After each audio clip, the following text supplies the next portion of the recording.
ಕರ್ನಾಟಕದ ಮಲೆನಾಡಿನ ಹೃದಯ ಭಾಗದಲ್ಲಿ ತುಂಗಾ ನದಿಯ ತೀರದಲ್ಲಿ ಹಸಿರು ಬೆಟ್ಟಗಳಿಂದ ಆವೃತವಾದ ಒಂದು ಸಣ್ಣ ಹಳ್ಳಿ ಇತ್ತು.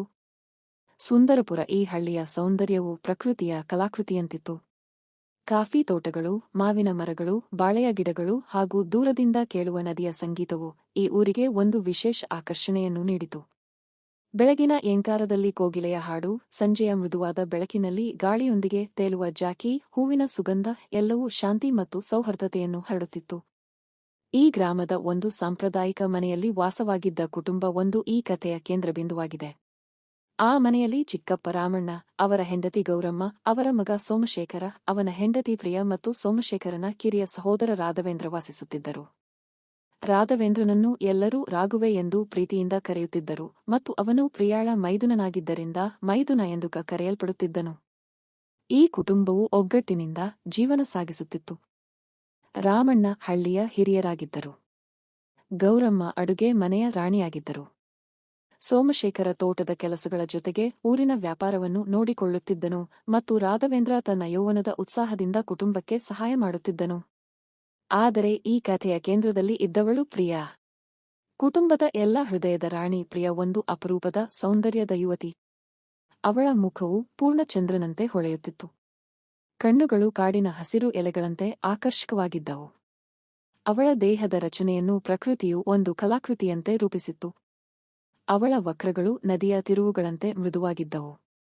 ಅವಳ ಚಲನೆಗಳು ಗಾಳಿಯೊಂದಿಗೆ ತೇಲುವ ಮೋಡಗಳಂತೆ ಸೌಮ್ಯವಾಗಿದ್ದವು. ಆಕೆ ಸೀರೆಯನ್ನು ಧರಿಸಿದ ಅದು ಅವಳ ಸೌಂದರ್ಯವನ್ನು ಇನ್ನಷ್ಟು ಎತ್ತರಕ್ಕೆ ಕೊಂಡೊಯ್ಯುತ್ತಿತ್ತು. ಅವಳ ನಡಿಗೆಯಲ್ಲಿ ಒಂದು ವಿಶೇಷ ಲಯವಿತ್ತು ಮತ್ತು ಅವಳ ಮಾತುಗಳು ತುಂಗಾ ನದಿಯ ಹರಿವಿನಂತೆ ಶಾಂತವಾಗಿತ್ತು. ಕುಟುಂಬದಲ್ಲಿ ಅವಳು ಎಲ್ಲರಿಗೂ ಆತ್ಮೀಯಳಾಗಿದ್ದಳು. ಅಡುಗೆ ಮನೆಯಲ್ಲಿ ಗೌರಮ್ಮನಿಗೆ ಸಹಾಯ ಮಾಡುವುದರಿಂದ ಹಿಡಿದು ತೋಟದಲ್ಲಿ ಕಾಫಿ ಕಾಯಿಗಳನ್ನು ಕೀಳುವವರೆಗೆ ಅವಳ ಕೈಗಳು ಎಂದಿಗೂ ನಿಂತಿರಲಿಲ್ಲ. ಆದರೆ ಅವಳ ಹೃದಯದಲ್ಲಿ ಒಂದು ಗುಪ್ತ ಆಸೆ ಇತ್ತು. ಜೀವನದ ಸರಳತೆಯಲ್ಲಿ ಒಂದು ವಿಶೇಷ ಕಾಣುವ ಬಯಕೆ. ರಾಘವೇಂದ್ರ ಒಬ್ಬ ಯುವಕ, ಬಲಿಷ್ಠ ದೇಹದೊಂದಿಗೆ, ಕಾಫಿ ತೋಟದ ಕೆಲಸಗಳಲ್ಲಿ ನಿಪುಣ. ಅವನ ಕಣ್ಣುಗಳಲ್ಲಿ ಯೌವನದ ಕನಸುಗಳಿದ್ದವು ಮತ್ತು ಅವನ ಹೃದಯದಲ್ಲಿ ಅತ್ತಿಗೆ ಪ್ರಿಯಾಳ ಬಗ್ಗೆ ಅಪಾರ ಗೌರವವಿತ್ತು. ಅವನು ಅವಳೊಂದಿಗೆ ಸಾಮಾನ್ಯವಾಗಿ ಮಾತನಾಡುತ್ತಿದ್ದನು, ಆದರೆ ಅವನ ಮನಸ್ಸಿನ ಒಂದು ಮೂಲೆಯಲ್ಲಿ ಅವಳ ಸೌಂದರ್ಯದ ಬಗ್ಗೆ ಒಂದು ಆಕರ್ಷಣೆ ಇತ್ತು. ಆದರೆ ಅದನ್ನು ಅವನು ಎಂದಿಗೂ ವ್ಯಕ್ತಪಡಿಸಿರಲಿಲ್ಲ. ಅವರಿಬ್ಬರ ನಡುವೆ ಒಂದು ಸಹೋದರತ್ವದ ಬಂಧನವಿತ್ತು, ಆದರೆ ಕೆಲವೊಮ್ಮೆ ಆ ಬಂಧನದ ಗೆರೆಯನ್ನು ಮೀರುವ ಭಾವನೆಗಳು ಮೂಡುತ್ತಿದ್ದವು. ಒಂದು ಬೇಸಿಗೆಯ ಮಧ್ಯಾಹ್ನ ಸೂರ್ಯನ ಕಿರಣಗಳು ತೀಕ್ಷ್ಣವಾಗಿ ಬೆಟ್ಟಗಳ ಮೇಲೆ ಬೀಳುತ್ತಿದ್ದವು. ತುಂಗಾ ನದಿಯ ನೀರು ತಂಪಾಗಿ ಹರಿಯುತ್ತಿತ್ತು ಮತ್ತು ಕಾಫಿ ತೋಟಗಳಲ್ಲಿ ಕಿರಲುವ ಕೀಟಗಳ ಜೇಂಕಾರ ಕೇಳುತ್ತಿತ್ತು. ಪ್ರಿಯಾ ಆ ದಿನ ತೋಟದಲ್ಲಿ ಗಂಟೆಗಟ್ಟಲೆ ಕೆಲಸ ಮಾಡಿದ್ದಳು. ಕಾಫಿ ಕಾಯಿಗಳನ್ನು ಕೀಳುವಾಗ ಅವಳ ದೇಹದ ಮೇಲೆ ಬೆವರಿನ ಮುತ್ತುಗಳು ಹೊಳೆಯುತ್ತಿದ್ದವು. ಅವಳ ಸೀರೆಯ ತುದಿಯು ತೇವವಾಗಿತ್ತು. ಅವಳ ದೇಹದಲ್ಲಿ ಒಂದು ಆಯಾಸದ ಭಾವನೆ ಇತ್ತು, ಆದರೆ ಅವಳ ಮನಸ್ಸಿನಲ್ಲಿ ಒಂದು ವಿಶೇಷ ಶಾಂತಿ ಕಾಣುತ್ತಿತ್ತು. ಪ್ರಕೃತಿಯೊಂದಿಗಿನ ಸಾಮೀಪ್ಯದಿಂದ ಬಂದ ಶಾಂತಿ. ಕೆಲಸ ಮುಗಿಸಿ ಮನೆಗೆ ಬಂದಾಗ ಅವಳು ತನ್ನನ್ನು ತಾನೇ ತಂಪಾಗಿಸಿಕೊಳ್ಳಲು ನಿರ್ಧರಿಸಿದಳು. ಮನೆಯ ಹಿಂಭಾಗದಲ್ಲಿ ಒಂದು ಸಾಂಪ್ರದಾಯಿಕ ಸ್ನಾನದ ಕೋಣೆ ಇತ್ತು. ಅಲ್ಲಿ ನದಿಯ ನೀರನ್ನು ಒಂದು ಚಿಕ್ಕ ಕಾಲುವೆಯ ಮೂಲಕ ತಂದು ತುಂಬಲಾಗುತ್ತಿತ್ತು. ಅವಳು ಒಂದು ದೊಡ್ಡ ತಾಮ್ರದ ಕೊಡವನ್ನು ತುಂಬಿ ಸ್ನಾನಕ್ಕೆ ತಯಾರಾದಳು. ನೀರಿನ ತಂಪಾದ ಸ್ಪರ್ಶ ಅವಳ ದೇಹವನ್ನು ಶಾಂತಗೊಳಿಸಿತು. ಆದರೆ ಅವಳ ಬೆನ್ನು ತೊಳೆಯಲು ಕಷ್ಟವಾಯಿತು. ಅವಳ ಕೈಗಳು ಸರಿಯಾಗಿ ತಲುಪಲಿಲ್ಲ ಮತ್ತು ಆ ದಿನದ ಆಯಾಸದಿಂದ ಅವಳಿಗೆ ಸಹಾಯ ಬೇಕಿತ್ತು. ಮನೆಯಲ್ಲಿ ಗೌರಮ್ಮ ಅಡುಗೆ ಮನೆಯಲ್ಲಿ ರಾಗಿ ಮುದ್ದೆ ತಯಾರಿಸುತ್ತಿದ್ದರು. ಸೋಮಶೇಖರ ಊರಿಗೆ ವ್ಯಾಪಾರದ ಕೆಲಸಕ್ಕೆ ಹೋಗಿದ್ದನು. ಚಿಕ್ಕಪ್ಪ ರಾಮಣ್ಣ ಹಾಲಿಯಲ್ಲಿ ಕುರ್ಚಿಯಲ್ಲಿ ಕುಳಿತು ದಿನಪತ್ರಿಕೆಯನ್ನು ಓದುತ್ತಿದ್ದರು. ರಾಘವೇಂದ್ರ ಮನೆಯ ಹೊರಗೆ ತೋಟದ ಬಳಿ ಒಂದು ಮಾವಿನ ಮರದ ಕೆಳಗೆ ಕುಳಿತು ತನ್ನ ಕೈಗೆ ಸಿಕ್ಕಿದ ಕಾಫಿ ಕಾಯಿಗಳನ್ನು ತಪಾಸುತ್ತಿದ್ದನು. ಪ್ರಿಯ ಒಂದು ಕ್ಷಣ ಯೋಚಿಸಿದಳು. ತದನಂತರ ಅವನನ್ನು ಕರೆದಳು. ರಾಘು, ಒಂದು ನಿಮಿಷ ಇಲ್ಲಿಗೆ ಬಾ, ಸ್ವಲ್ಪ ಸಹಾಯ ಬೇಕು ಎಂದು. ಅವಳ ಧ್ವನಿಯಲ್ಲಿ ಸೌಮ್ಯತೆ ಇತ್ತು, ಆದರೆ ಒಂದು ರೀತಿಯ ಆತ್ಮೀಯತೆಯೂ ಮಿಶ್ರವಾಗಿತ್ತು. ರಾಘವೇಂದ್ರ ಆಶ್ಚರ್ಯಪಟ್ಟು ಒಳಗೆ ಬಂದನು. ಅತ್ತಿಗೆ, ಏನಾಯಿತು ಎಂದು ಕೇಳಿದನು.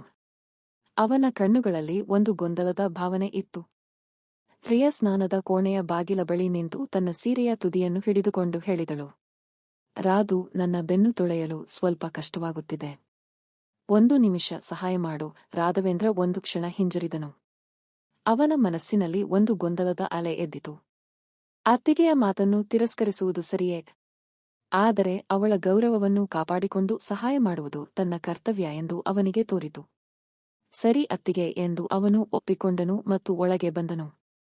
ಸ್ನಾನದ ಕೋಣೆಯಲ್ಲಿ ಒಂದು ಮೃದುವಾದ ಬೆಳಕು, ನೀರಿನ ಕೊಡದಿಂದ ಏಳುವ ತಂಪಾದ ಗಾಳಿ ಮತ್ತು ದೂರದಿಂದ ಕೇಳುವ ನದಿಯ ಸದ್ದು ಎಲ್ಲವೂ ಒಂದು ವಿಶೇಷ ವಾತಾವರಣವನ್ನು ಸೃಷ್ಟಿಸಿತ್ತು. ಪ್ರಿಯ ಬೆನ್ನನ್ನು ತೋರಿಸಿದಳು. ರಾಘವೇಂದ್ರ ಒಂದು ಸಣ್ಣ ಕೊಡದಿಂದ ನೀರನ್ನು ತೆಗೆದುಕೊಂಡು ಅವಳ ಬೆನ್ನಿನ ಮೇಲೆ ಸುರಿದನು ಮತ್ತು ಆ ನೀರಿನ ತಂಪು ಅವಳ ಚರ್ಮದ ಮೇಲೆ ಹೊಳೆಯಿತು. ಅವನ ಕೈಗಳು ಆಕಸ್ಮಿಕವಾಗಿ ಅವಳ ದೇಹದ ಮೃದುತ್ವವನ್ನು ಸ್ಪರ್ಶಿಸಿತು. ಒಂದು ಕ್ಷಣದ ಸ್ಪರ್ಶ, ಆದರೆ ಅದು ಪ್ರಿಯಾಳ ಮನಸ್ಸಿನಲ್ಲಿ ಒಂದು ಭಾವನೆಯ ಅಲೆಯನ್ನು ಎಬ್ಬಿಸಿತು. ಅವಳ ಹೃದಯದಲ್ಲಿ ಒಂದು ಸಂತೋಷದ ಭಾವನೆ ಮೂಡಿತು. ಒಂದು ರೀತಿಯ ರೋಮಾಂಚನ ಅವಳನ್ನು ಆವರಿಸಿತು. ಅವಳ ಕಣ್ಣುಗಳು ಮಿಂಚಿದವು ಮತ್ತು ಅವಳ ಮುಖದಲ್ಲಿ ಒಂದು ಮೃದುವಾದ ನಗು ಕಾಣಿಸಿತು. ರಾಘವೇಂದ್ರ ಗಾಬರಿಯಾದನು. ಸಾರಿ ಅತ್ತಿಗೆ, ಆಕಸ್ಮಿಕವಾಗಿ ಎಂದು ಅವನು ತಡಕಾಡಿದನು. ಅವನ ಕೈಗಳು ಕಂಪಿಸುತ್ತಿದ್ದವು. ಆದರೆ ಪ್ರಿಯ ಅವನ ಕಣ್ಣುಗಳನ್ನು ನೋಡಿ ಶಾಂತವಾಗಿ ಹೇಳಿದಳು, ಅದು ಸರಿ ರಾಘು, ಇದರಲ್ಲಿ ಏನು ತಪ್ಪು? ನೀನು ನನ್ನ ಮೈದುನ. ನಮ್ಮ ನಡುವೆ ಯಾವ ಭಯವೂ ಇಲ್ಲ. ಅವಳ ಮಾತುಗಳು ಸೌಮ್ಯವಾಗಿದ್ದವು, ಆದರೆ ಅವುಗಳ ಹಿಂದೆ ಒಂದು ಆಕರ್ಷಣೆಯ ಭಾವನೆ ಇತ್ತು. ರಾಘವೇಂದ್ರನ ಮನಸ್ಸಿನಲ್ಲಿ ಒಂದು ಗೊಂದಲ ಎದ್ದಿತು. ಅವನು ತನ್ನ ಭಾವನೆಗಳನ್ನು ನಿಯಂತ್ರಿಸಲು ಪ್ರಯತ್ನಿಸಿದನು. ಆದರೆ ಅವಳ ಕಣ್ಣುಗಳ ಆಕರ್ಷಣೆಯಿಂದ ತಪ್ಪಿಸಿಕೊಳ್ಳಲು ಸಾಧ್ಯವಾಗಲಿಲ್ಲ.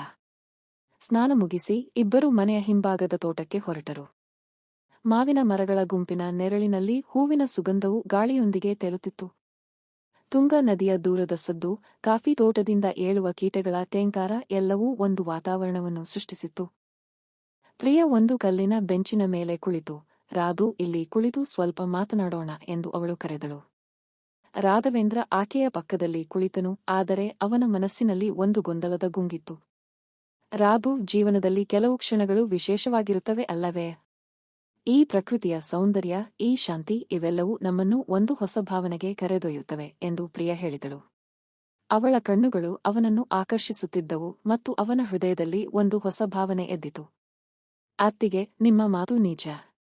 ಆದರೆ ನಾವು ಕುಟುಂಬದವರು. ಇದು ಸರಿಯೇ ಎಂದು ಅವನು ಕೇಳಿದನು. ಆದರೆ ಅವನ ಧ್ವನಿಯಲ್ಲಿ ಒಂದು ರೀತಿಯ ದೌರ್ಬಲ್ಯವಿತ್ತು. ಪ್ರಿಯ ಅವನ ಕೈಯನ್ನು ಮೃದುವಾಗಿ ಹಿಡಿದಳು. ರಾಧು, ಕೆಲವು ಕ್ಷಣಗಳು ಕೇವಲ ಭಾವನೆಗಳಿಗೆ ಸೀಮಿತವಾಗಿರುತ್ತವೆ. ನಮ್ಮ ಕುಟುಂಬ ಬಂಧನ ಯಾವಾಗಲೂ ಇರುತ್ತದೆ. ಆದರೆ ಈ ಕ್ಷಣವನ್ನು ಆನಂದಿಸೋಣ ಎಂದು ಅವಳು ಶಾಂತವಾಗಿ ಹೇಳಿದಳು. ಅವರು ತೋಟದ ಒಂದು ಏಕಾಂತದ ಸ್ಥಳಕ್ಕೆ ನಡೆದರು. ಅಲ್ಲಿ ದೊಡ್ಡ ಮಾವಿನ ಮರವೊಂದು ತನ್ನ ಗುಂಗಿನ ನೆರಳನ್ನು ಹರಡಿತು. ಪಕ್ಷಿಗಳ ಕಿಚ್ಕಿಚ್, ಗಾಳಿಯ ಸದ್ದು ಮತ್ತು ದೂರದಿಂದ ಕೇಳುವ ನದಿಯ ಹಾಡು ಎಲ್ಲವೂ ಅವರನ್ನು ಒಂದು ಭಾವನಾತ್ಮಕ ಲೋಕಕ್ಕೆ ಕರೆದೊಯ್ತು. ಅವರು ಒಬ್ಬರನ್ನೊಬ್ಬರು ಆಲಿಂಗಿಸಿದರು. ಆ ಕ್ಷಣದಲ್ಲಿ ಅವರ ಹೃದಯಗಳು ಒಂದಾದವು ಮತ್ತು ಅವರು ಒಂದು ಸಂತೋಷದ ಅನುಭವದಲ್ಲಿ ಮುಳುಗಿದರು. ಅವರು ಭಾವನಾತ್ಮಕ ಸಮೀಪತೆಯಲ್ಲಿ ಏಕಾಂತದಲ್ಲಿ ಕೆಲಸ ಮಾಡಿದರು. ಪ್ರಿಯಾಳ ದೇಹದ ಸೌಂದರ್ಯವು ಮೃದುವಾದ ಬೆಟ್ಟಗಳಂತೆ, ಅವಳ ಸ್ಪರ್ಶ ಹೂವಿನಂತೆ ಸೌಮ್ಯವಾಗಿತ್ತು. ಆ ನಿಮಿಷಗಳಲ್ಲಿ ಅವರು ತಮ್ಮ ಕುಟುಂಬದ ಗಡಿಗಳನ್ನು ಮರೆತರು. ಪ್ರಕೃತಿಯ ಸಾಕ್ಷಿಯಲ್ಲಿ ಅವರ ಭಾವನೆಗಳು ಹರಿಯಿತು. ಸಂಜೆಯಾಯಿತು. ಸೂರ್ಯನ ಕಿರಣಗಳು ಬೆಟ್ಟಗಳ ಹಿಂದೆ ಮಾಯವಾಗುತ್ತಿದ್ದವು ಮತ್ತು ಗಾಳಿಯಲ್ಲಿ ಒಂದು ತಂಪು ಸ್ಪರ್ಶವಿತ್ತು. ಪ್ರಿಯ ಮತ್ತು ರಾಘವೇಂದ್ರ ಮನೆಗೆ ಹಿಂತಿರುಗಿದರು. ಚಿಕ್ಕಪ್ಪ ರಾಮಣ್ಣ ಇನ್ನೂ ಹಾಲಿಯಲ್ಲಿ ಕುಳಿತು ಪತ್ರಿಕೆ ಓದುತ್ತಿದ್ದರು. ಅವರಿಗೆ ಏನೂ ತಿಳಿದಿರಲಿಲ್ಲ, ಆದರೆ ಅವನ ಕಣ್ಣುಗಳು ಒಂದು ಕ್ಷಣ ರಾಘವೇಂದ್ರನ ಮೇಲೆ ಬಿದ್ದಾಗ ಅವನಿಗೆ ಏನೋ ಅಸಾಮಾನ್ಯವೆಂದು ತೋರಿತು. ನೀವು ಎಲ್ಲಿ ಹೋಗಿದ್ದೀರಿ ಎಂದು ಅವನು ಕೇಳಿದನು, ಆದರೆ ಅವನ ಧ್ವನಿಯಲ್ಲಿ ಯಾವುದೇ ಶಂಕೆ ಇರಲಿಲ್ಲ. ತೋಟದಲ್ಲಿ ಸ್ವಲ್ಪ ನಡೆದೆವು ಎಂದು ಪ್ರಿಯ ಶಾಂತವಾಗಿ ಉತ್ತರಿಸಿದಳು. ಆದರೆ ಅವಳ ಮನಸ್ಸಿನಲ್ಲಿ ಒಂದು ಭಾರವಿತ್ತು. ರಾತ್ರಿಯಾಯಿತು. ಪ್ರಿಯ ತನ್ನ ಕೋಣೆಯಲ್ಲಿ ಮಲಗಿದ್ದಳು, ಆದರೆ ನಿದ್ರೆ ಬರಲಿಲ್ಲ. ಅವಳ ಮನಸ್ಸಿನಲ್ಲಿ ಆ ದಿನದ ಘಟನೆಗಳು ಮತ್ತೆ ಮತ್ತೆ ಕಾಣಿಸುತ್ತಿದ್ದವು. ನಾನು ಏನು ಮಾಡಿದೆ? ಕುಟುಂಬದ ಗೌರವವನ್ನು ಕಳೆದುಕೊಂಡೇನೆ ಎಂದು ಅವಳು ಯೋಚಿಸಿದಳು. ರಾಘವೇಂದ್ರನು ತನ್ನ ಕೋಣೆಯಲ್ಲಿ ಅದೇ ಭಾವನೆಯೊಂದಿಗೆ ಹೋರಾಡುತ್ತಿದ್ದನು. ಅವನ ಮನಸ್ಸಿನಲ್ಲಿ ಅತ್ತಿಗೆಯ ಸೌಂದರ್ಯ, ಆ ಕ್ಷಣಗಳ ಸಂತೋಷ ಎಲ್ಲವೂ ಒಂದು ತಪ್ಪಿನ ಭಾವನೆಯೊಂದಿಗೆ ಮಿಶ್ರವಾಗಿತ್ತು.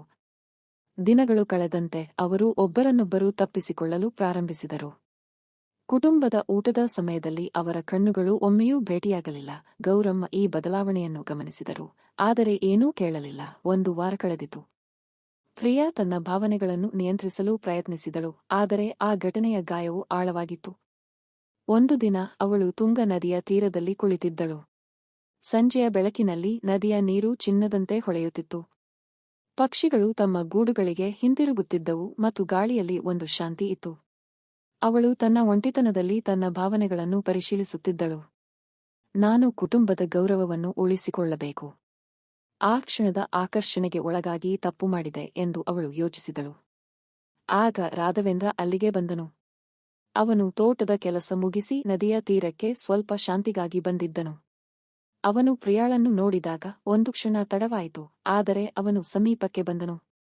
ಅತ್ತಿಗೆ, ನಾನು ನಿಮ್ಮನ್ನೂ ಇಲ್ಲಿ ಭೇಟಿಯಾಗಬಹುದೆಂದು ಯೋಚಿಸಿರಲಿಲ್ಲ ಎಂದು ಅವನು ಹೇಳಿದನು. ಪ್ರಿಯ ಒಂದು ದೀರ್ಘ ಉಸಿರೆಳೆದು, ರಾಧು, ನಾವು ಮಾತನಾಡಬೇಕು. ಆ ದಿನದ ಘಟನೆ ತಪ್ಪಿತ್ತು. ನಾವು ಕುಟುಂಬದವರು, ನಮ್ಮ ಬಂಧನವನ್ನು ಗೌರವಿಸಬೇಕು ಎಂದು ಹೇಳಿದಳು. ರಾಘವೇಂದ್ರ ತಲೆ ತಗ್ಗಿಸಿದನು. ನೀವು ಹೇಳಿದ್ದು ಸರಿ ಅತ್ತಿಗೆ. ನಾನು ಆ ಭಾವನೆಯೊಂದಿಗೆ ಹೋರಾಡುತ್ತಿದ್ದೇನೆ.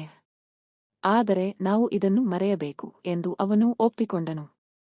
ಅವರು ಆ ಘಟನೆಯನ್ನು ಮರೆಯಲು ನಿರ್ಧರಿಸಿದರು, ಆದರೆ ಆ ಗಾಯವು ಸಂಪೂರ್ಣವಾಗಿ ಮಾಯವಾಗಲಿಲ್ಲ. ಕುಟುಂಬದಲ್ಲಿ ಎಲ್ಲವೂ ಸಾಮಾನ್ಯವಾಯಿತು, ಆದರೆ ಅವರ ನಡುವಿನ ಸಂಬಂಧದಲ್ಲಿ ಒಂದು ಸೂಕ್ಷ್ಮವಾದ ದೂರ ಉಳಿಯಿತು. ಪ್ರಿಯಾ ತನ್ನ ಕರ್ತವ್ಯಗಳಲ್ಲಿ ತೊಡಗಿಕೊಂಡಳು. ರಾಘವೇಂದ್ರ ತನ್ನ ಕೆಲಸದಲ್ಲಿ ಗಮನವಿಟ್ಟನು.